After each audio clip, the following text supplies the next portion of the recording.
Hello guys. In the last two lessons we looked at what we called arithmetic sequences, which if you remember means a sequence which is generated by doing some adding or some subtracting. Now we are going to look at geometric sequences, and that means doing some sequences which are generated by doing multiplying or dividing. This time the first term is still A, but instead of D for difference, we're going to have R for a multiplication factor. So the formula that you'll get in 4F will use A and R to find, say, the 100th sequence. But before we get that, we need to look at recurrence relations. Just quickly before we go on to that, there's some basic idea of a geometric sequence. Did you know that when you want to generate a sequence by dividing by 2, that would be the same as multiplying by a half or 0.5? And that's what we do with all geometric sequences. We write the ratios as a multiplication. So if we were asking you to generate each successive term by dividing by 10, then turn that into a multiplication and multiply by 0.1. That's just an aside.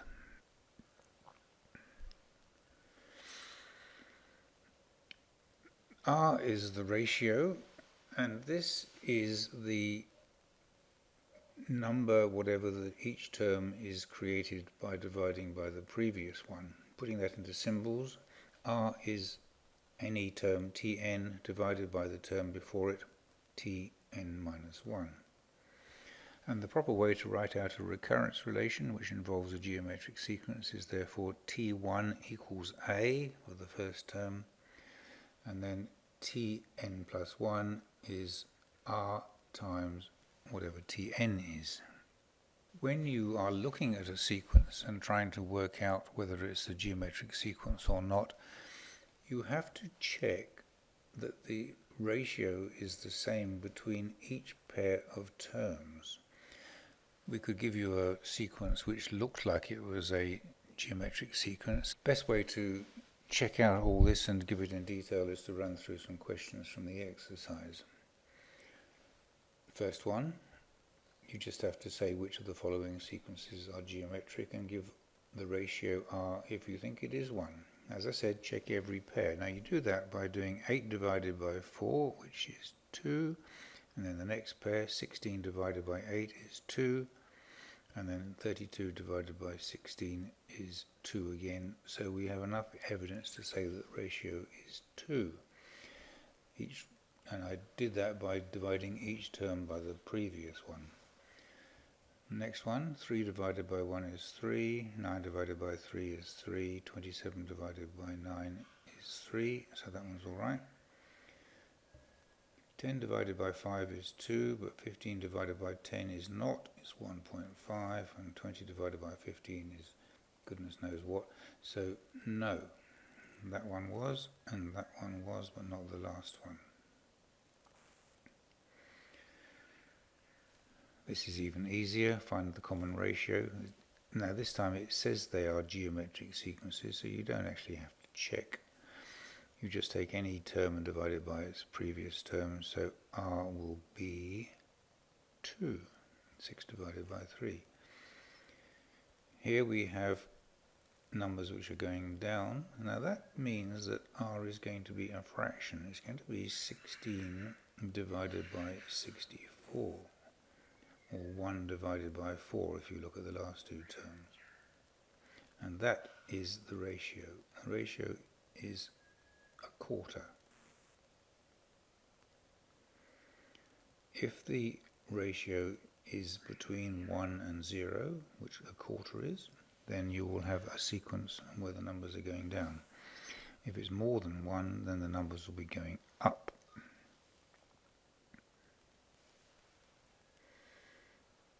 On this slide, we start by finding the missing numbers of some geometric sequences. Well, 14 divided by 7 is 2, 28 divided by 14 is 2. So the next one is going to be 2 times bigger, isn't it? Which is 56, 112. That's the answer to that question there. Here the ratio is 5, because 15 divided by 3 is 5, and 75 divided by 15 is 5. So you can generate the next two terms by multiplying by 5. 5 times 75 is 5 7s are 35. I'll leave you to work out what the next. On part C here, we first of all established that the ratio is 3. 12 divided by 4 is 3. Multiply by 3, 12's 36. 3 36's are 108. And then 3 times 108 is 324. So there's your answer there. In the second question on this page, we are given a recurrence relation which generates a geometric sequence, and we have to find three things. We have to find the first term, which is pretty obvious, a equals 7. The ratio is the multiplier, so r equals 5. And T4, we need to generate the sequence for the first four terms to get that. So that'll be 7, 35. 5 times 35 is 150, 165. And the fourth term will be 4 times that. 4 5s are 20, 4 6 is 24, 26. 660 if I've done it right. Check the answers in the back. Part B, do that again. Yeah. R equals 6, and the four terms are going to be 3. 6 times 3 is 18. 6 times 18 is 108. And 6 times 108 is 648.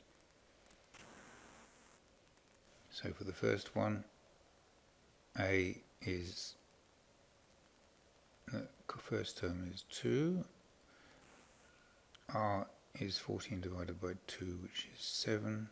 And to write the recurrence relation, you write a equals 2, comma, t ln plus 1 equals 7 times t n. Got that? Pause the video if you want, see if you can do the next one before I do it. A equals 15. R equals 3 divided by 15, which is 1 over 5, or 0.2. Doesn't matter really whether you write them as fractions or decimals.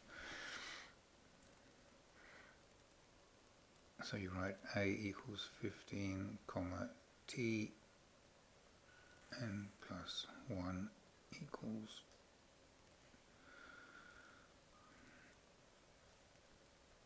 1/5 times t n.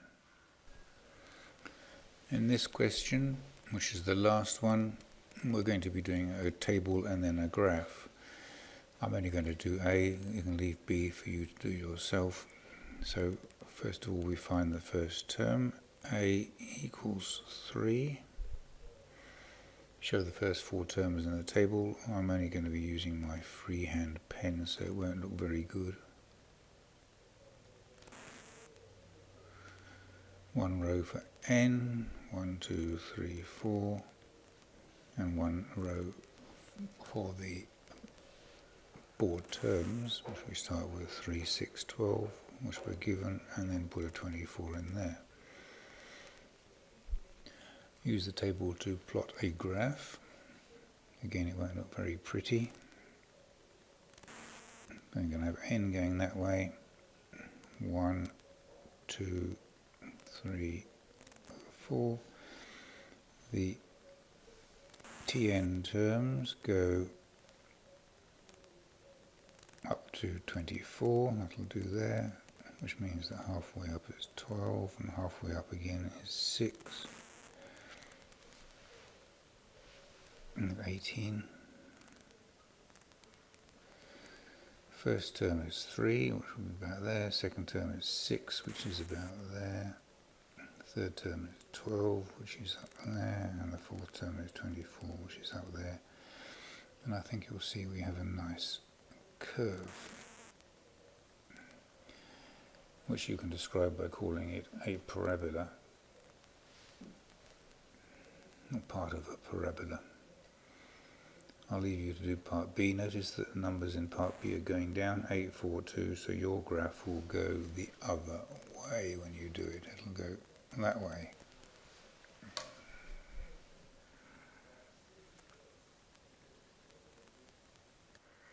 There you are then. That is identifying and analysing geometric sequences and writing them as recurrence relations. In the next exercise we will look at geometric sequences formula so that you can find any term in the sequence, just like we did with arithmetic sequences. I've done some of the questions for you on exercise 4E, page 129. Please try to complete all the rest of them before we meet again. Thank you.